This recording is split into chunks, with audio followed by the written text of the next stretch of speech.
예, 직무유기와 직권남용 등 모두 8개의 혐의로 영장이 청구됐지만 우병우 전 수석 다시 집으로 돌아갈 수 있었습니다.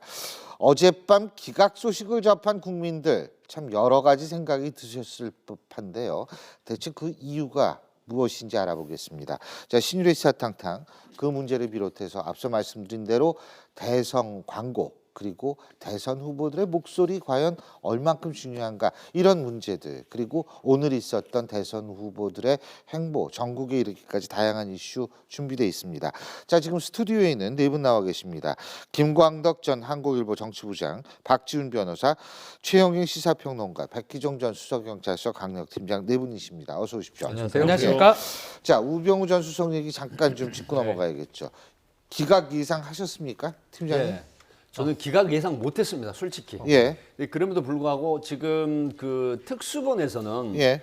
오늘 오후에 이제 그런 얘기를 했더라고요. 우리는 50여 명의 참고인이라든가 관련된 증인들 예. 다 열심히 수사를 했는데 법원이 기각하는 건 법원의 재량이다. 이제 이렇게 얘기를 했는데 그럼에도 불구하고 굉장히 많은 비난, 비판이 높아지는 이유가 그동안의 특수본하고 특검에서 박영수 특검이 뭐라고 했냐면 이게 특수본에서 영장 재청구하면 100% 영장 발부될 것이다라고 했던 거거든요. 이런 부분은 법리적으로 충분히 경합범입니다.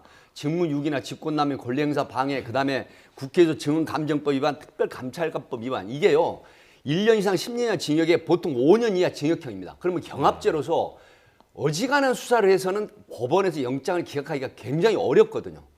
그런데 영장이 기각이 3번에 걸쳐 돼버리니까 역시 일반적인 시각은 국민들이 자, 제 식구 감싸기에 소홀한 수사를 한 게 아니냐.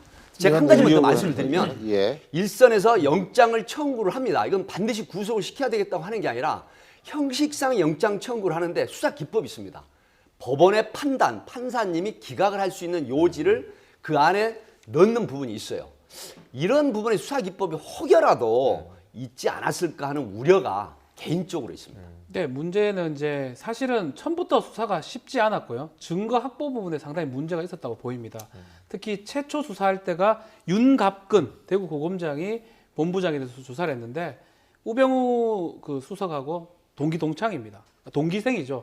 막 그러다 보니까 최초의 압수수색이라든지 이런 부분이 부족하다 보니까 물증 확보를 못했던 측면이 있고 청와대 압수수색도 못했거든요. 결과론적으로 받기만 했기 때문에 물증을 확보하지 못한 상태에서 진술 증거, 인적 증거를 토대로 다시 영장을 청구했는 거고 범죄 자체가 이제 직무유기라든지 직권남용 이게 중요한 범죄 두 가지인데 이것도 사실은 어째 보면 이 자기 직무에 대한 범위라든지 민정수석의 직무 범위가 애매하거든요. 뭐 이런 것들이 정확하게 소명이 안 됐는 게 아닌가. 8개 혐의 중에 하나라도 제대로 소명이 됐으면 영장이 나오는 게 맞는데 소명이 제대로 안 됐다는 게 영장이 기각된 결정적 이유로 보입니다. 뭐 동기생이라기로 해서 뭐 그렇게 봐줬겠습니까만은 저는 영장이 기각된 사유로 가장 큰 거를 뭐냐 하면 공모관계에 있는 사람에 대한 규명이 제대로 안 됐다. 그러니까 지금 최순실 국정농단 사건 관련해서 다른 혐의자들 경우를 보면은 정무 누구와 누구 공모했다 해서 공모자에 대한 수사를 많이 했어요.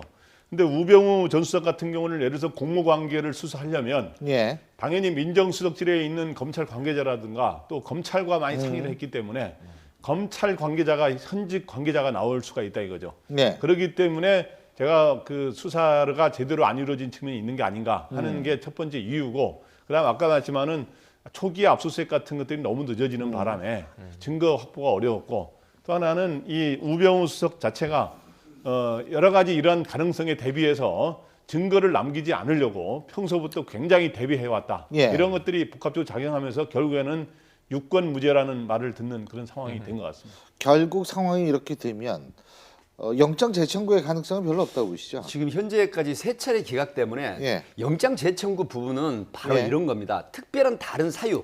굉장히 뚜렷한 증거가 새로 발견됐을 때는 하지만 그렇지 않은 경우는 영장 청구하지 않을 걸로 예상이 됩니다. 자, 이런 상황에서는 고위공직자 비리수사처가 다시 나올 거고 그럴 수밖에 그렇죠. 없죠. 검경 예를 들면 기소권 문제가 다시 나올 거고 결국 대선 주자들도 이제 그런 얘기 할 수밖에 없는 상황이 아까 아닌가라는 얘기가 말씀하신 나오는데요. 그런 이 분위기입니다. 검찰 조직에 명운이 걸려 있는 그러니까 구속이 될 수도 있고 안 될 수도 있는 거지만 우병우 전 민정수석을 바라보는 국민들의 시선은 이게 만약 안 된다면은 그럼 오늘 권순호 부장 판사 이름이 또 실검에 올라왔는데요. 아까 말씀하신 대로 법원은 법리적 판단을 했을 걸로 봅니다. 예, 당연히 문제는 그렇겠죠. 오늘 검찰에 대해서 국민들이 궁금해하는 대목은요.